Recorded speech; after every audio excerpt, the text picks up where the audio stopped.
What's up, guys? We're now a week into free agency, which means 99% of free agents have already been signed.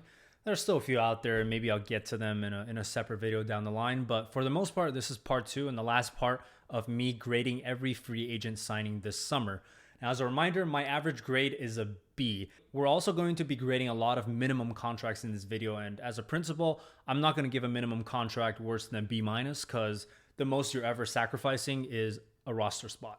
So let's start off with the Los Angeles Lakers. Austin Reaves signed for 4 years, $56 million. This is an easy A+. I don't necessarily give the Lakers front office an A+ credit because I think for the most part they got kind of lucky. So because Austin Reaves was undrafted, the most the Lakers could have offered him was this 4 years, $56 million, but the most another team could have offered him was 4 years, $98 million. But here's the thing. He's a restricted free agent, which means the Lakers could have matched any offer that Austin Reaves could have gone on the open market. Now, were Austin Reaves an unrestricted free agent, he would have easily gotten a 4-year, $98 million offer from another team. But it just so happens that this year, all the teams with cap space that could actually offer Austin Reaves that 4-year, $98 million contract wanted to go in a different direction. So Indiana clearly wanted Bruce Brown. Houston was obviously targeting Fred VanVleet from the very beginning. And no team really wanted to invest their cap space into an offer sheet for Austin Reaves that they knew the Lakers would most likely match. And that's not the case every year, right? Remember last year, DeAndre Ayton became a restricted free agent. Phoenix let him go into the market. Ayton got a max contract offer from Indiana. So Indiana had cap space and was actually ready to sign him. And then that forced Phoenix into matching Ayton to a max contract, which is not really what they wanted. I mean, from Phoenix's perspective, they were hoping that DeAndre Ayton couldn't get a max offer on the market. So again, essentially, the Lakers got really lucky here because Austin Reaves, in a free market where he is an unrestricted free agent, should not be only worth 4 years, 56. The Lakers also signed Jackson Hayes, 2 years, $4.6 million minimum contract. I'll give this a B+.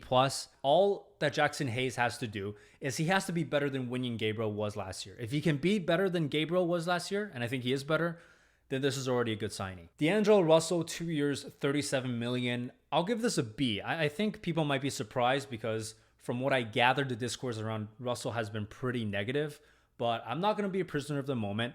Yes, Russell was really bad in that series against Denver. He couldn't hit a shot and he got targeted on defense.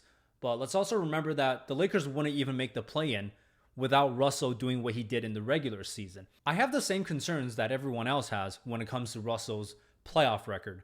But even if he's not very good in the playoffs, he still helps you win a lot of games in the regular season, and that matters for the Lakers. You cannot afford to be the 7th seed again as the Lakers. You need home court advantage, and more importantly, you need to allow AD and LeBron to actually take some games off during the regular season because they're both getting up there in age. The fact that this is also a 2-year contract makes it really easy to trade. So if a better point guard becomes available during the season, the Lakers could easily package D'Angelo Russell and make a move. Okay, we're staying in Los Angeles. Russell Westbrook is staying with the Clippers for 2 years, $8 million. Okay, so I have a reputation of being a Westbrook hater because 5 years ago, I made a video talking about why triple doubles is a completely meaningless stat.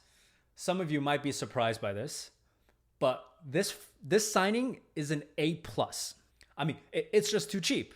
Reggie Jackson got more money than Russell Westbrook. I am still doubtful as to whether Westbrook can actually fit alongside a healthy Kawhi and Paul George. But like with D'Angelo Russell, Westbrook is going to help you win a ton of regular season games, which really matters for the Clippers because you know Kawhi and Paul George are not going to play 82 games. And yes, assuming that the Clippers can be at full strength with Paul George and Kawhi and some of the other players they have, I don't think Westbrook is a good fit. He can't space the floor. But maybe come playoff time, if he can slide into that 6th or 7th man role, again, the value is just objectively too good for me not to give this an A+. Mason Plumlee also re-signed with the Clippers for 1 year, $5 million. I'll give this an A-. Plumlee is one of, if not the best backup center in the league. He played well for LA last year. This is a good value deal, 1 year contract, so you're not too worried about Mason Plumlee's age. Dillon Brooks signed in Houston, 4 years, $80 million. I'm giving this a C-. I don't hate that they got Brooks. I think Brooks actually makes sense for Houston. Udoka is trying to build a defensive identity. Brooks definitely helps with that. But there are two big reasons I'm criticizing this signing. One is it's just an overpay. It just is. Memphis made it clear they're not going to bring back Brooks. And what other team wanted him? Obviously, Brooks is not a minimum contract player, but what other team was going to offer him even $15 million for 4 years? And the second reason I don't like it is because this is a 4-year contract. If this were 2 years, $40 million, I would give this like a B minus, because for Houston, they're going to have to start paying Jalen Green and Alperen Sengun big dollars in 2 years when they get their new contracts. So if Brooks were on a 2-year contract, as Van Fleet is essentially with a 2+1 team option, then Houston could have a ton of flexibility come 2 years when they need to start retooling their team and putting cheaper players around their star young players. Jock Landale also signed in Houston, 4 years, $32 million. I'm giving this a B minus. Landale's 27. He's shown he can play in the playoffs. Good backup center. But $8 million is a little bit rich considering Plumlee got $5 million and Dwight Powell got, what was it, $4 million in Dallas. But okay, it's not a huge overpay. And contrary to the Brooks deal, I actually like that this was a 4-year deal for Landale for 2 reasons. One, because Landale is much cheaper. $8 million per year is a lot easier to move. And also, come trade deadline every year, there are always a few teams that want backup centers. So Landale could easily be moved come trade deadline for other assets. Jeff Green signed in Houston for 2 years, $16 million. I'll give this a B plus. It is a lot of money for a very old player, but it makes sense for Houston, the locker room presence. And it's not like Jeff Green is, like Andre Iguodala. I mean, like Jeff Green can still play. He still played in the finals in the playoffs last year for Denver. I think the best thing Jeff Green can do for Houston, though, is if Jeff Green can teach Kevin Porter Jr. how to be an off-ball player, how to be more like a role player instead of trying to be like a star player.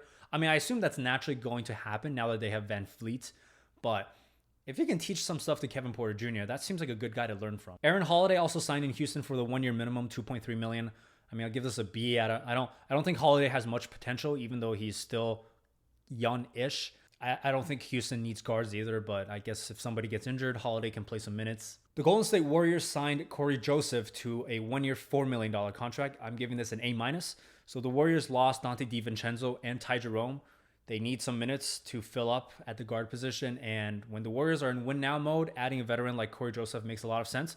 Joseph in particular, so Joseph early in his career in San Antonio was not a good three-point shooter at all, but in the last few years, he's made a noticeable improvement to that area of his game, which obviously if you're playing the Golden State system and you're a guard, you kind of have to shoot threes. Denver signs Justin Holiday, 1 year, $3 million. I'll give this a B. Like, Holiday did not look good in Dallas at all last year, but he is a long athletic wing, and you never know what playing alongside Jokic can unlock for a player. So he fits the archetype for the kind of player that Denver wants, so it makes sense. The Dallas Mavericks signed Grant Williams, 4 years, $54 million. So this was a signing trade, which makes it a little more complicated. But if I'm just grading the contract itself, I'll give it a B+. The value of Grant Williams for this price actually feels closer to like a B or B-. Honestly, you're definitely not getting a bargain here if you're Dallas, but I really like the fit here. So Dallas needed 3-and-D players, but more specifically, they needed a wing player that could also switch onto bigger players. And having Grant Williams now in Dallas can potentially unlock some really interesting small ball lineups for them. Dwight Powell re-signed in Dallas for 3 years, $12 million, A-. Powell is one of the best backup centers in the league. He has great chemistry with Luka, always plays hard. I think this is a bargain, A-. Cleveland sign and trade for Max Strus, 4 years, $63 million. I'm giving this the same grade I gave the Gabe Vincent signing, which is C+. Again, I'm trying not to be a prisoner of the moment because Max Strus was really bad against Denver in this past finals. But if you look at the totality of his playoff career, let's just say over the last 2 years specifically, he's been pretty good. And if you look on the market for established 3-and-D wing players, it's not actually absurd the contract that Max Strus got offered. Like with Gabe Vincent, we've not really seen him succeed outside of the Miami system. So can he be that for Cleveland?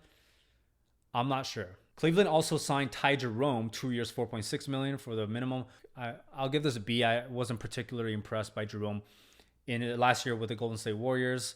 I mean, he played a little bit when Steph was injured, but other than that, barely played. Chicago signed Torrey Craig, 2 years, 5.3. I'll give this a B+. Craig should crack the rotation on this Chicago team, and if you sign a guy to the minimum contract and he can make your rotation, that's already a good deal. Boston signed 2 guys to minimum contracts, O'Shea Brissett and Delano Banton. Banton I have never seen before, so I can't give a grade here. Brissett I have seen in Indiana, so I'll give him a B+. He's young, good size, rebounds well. Just his three-point shot is a little bit on and off. I actually just looked it up for this video. 2 years ago, Brissett shot 41% from 3, and then this past year was 32%. So I have no idea what's going on there, but there's a chance he corrects the rotation, becomes like your 4th forward. Brooklyn signed Dennis Smith and Lonnie Walker to minimums. I'll give a B- for Dennis Smith and an A- for Lonnie Walker. It reflects how I feel about them as players. Dennis Smith shot 21% on threes last year at 2 attempts per game. 21%. And he took 2 a game on not that many minutes. So it's not like he was barely shooting. Yeah, that's not good. 21% from 3. That's like what I shot my high school year playing JV basketball. And then Lonnie Walker, on the other hand, he single-handedly won the Lakers a playoff game last year. Like, that's pretty good. Miami signed Thomas Bryant to a minimum, 2 years, $5.3 million. B+, the same grade I gave Jackson Hayes to LA. All Thomas Bryant needs to do for this deal to be good is he needs to be better than Cody Zeller was last year. And I think Thomas Bryant is better and can be better. So I'll give this a B+. Speaking of Cody Zeller went to New Orleans, 1 year, $3 million. I'll give it a B. I mean, it's fine. They lost Jackson Hayes, so they need to replace some of those backup center minutes. Milwaukee re-signed Brook Lopez, 2 years, $48 million. I'm giving this a B. Again, like with Middleton, you are definitely overpaying considering the player's age, but the Milwaukee Bucks are still in title contention. And I don't mind it when a contender slightly overpays to keep their core together. And Brook Lopez is definitely part of their core. This team looks very different without Brook Lopez. Milwaukee also signed Robin Lopez and Malik Beasley to minimums. I'll give a B+ for both. Again, I'm not sure either of them are going to play come playoff time, but they should help out in the regular season for sure. OKC signed Jack White, 2 years, $4 million. Never heard of this dude. I can't give a grade here. Orlando re-signed Mo Wagner, 2 years, $16 million. I'll give this a B+. I think Orlando should want to keep their young players on the roster, and Mo Wagner is still young, so there's still upside to his game. And I think the key for Mo is if he can improve his shooting, if he can become an actual very consistent three-point shooter, that's going to really do wonders for his fit alongside his brother Franz and Paolo, because both their guys, basically the Magic's 2 best players, Franz and Paolo, like to operate in that mid-range to paint area. So if they can get a stretch center like Mo Wagner alongside them, that'll be really good. But there's no guarantee Mo Wagner can become Brook Lopez. The 76ers signed Patrick Beverley, Montrezl Harrell, and Mo Bamba to minimums. It's a B for all 3 guys. So none of these 3 were really in the rotation at all last year, and I'm not in love with any 3 of them, even for minimum contracts, so it's just a B. Matisse Thybulle, Portland matched a 3-year, $33 million contract offer from Dallas, so Thybulle is staying in Portland for 3 years and 33. I'll give it a B+. I think now that Damian Lillard wants to trade out of Portland, Portland is clearly going to rebuild, and you want to keep the young players if you're going to rebuild. I think Thybulle is still really young, still has a lot of potential. Just a question of whether he gets there. But for Portland, they're not contending for anything. So even if this turns out to be an overpay and Thybulle does not improve anymore, it's fine. Alex Len stays in Sacramento, 1 year, $3 million. I'll give it a B. I mean, he barely played for them last year, but they did lose Richaun Holmes. So Alex Len could absorb some of those backup center minutes. Makes a little bit of sense. And then finally, the last signing, Jalen McDaniels to Toronto, 2 years, $9 million. I'm giving this an A-. McDaniels is 25 years old, had some really nice flashes in his career, not so much in Philly because he didn't really play, but previously in Charlotte, he had some nice moments. Toronto's player development has been quite good this past decade. So whenever Toronto can sign a young guy with potential like Jalen McDaniels, I'm interested. But okay, those are pretty much all the signings that I know of. There's still a few out there, like I said. I don't think I'm going to make a part 3 because there's not enough left to cover. But yeah, if you have thoughts on any of these signings, feel free to leave a comment or hit me up on Twitter and to talk about it. But otherwise, yeah, that's it for me.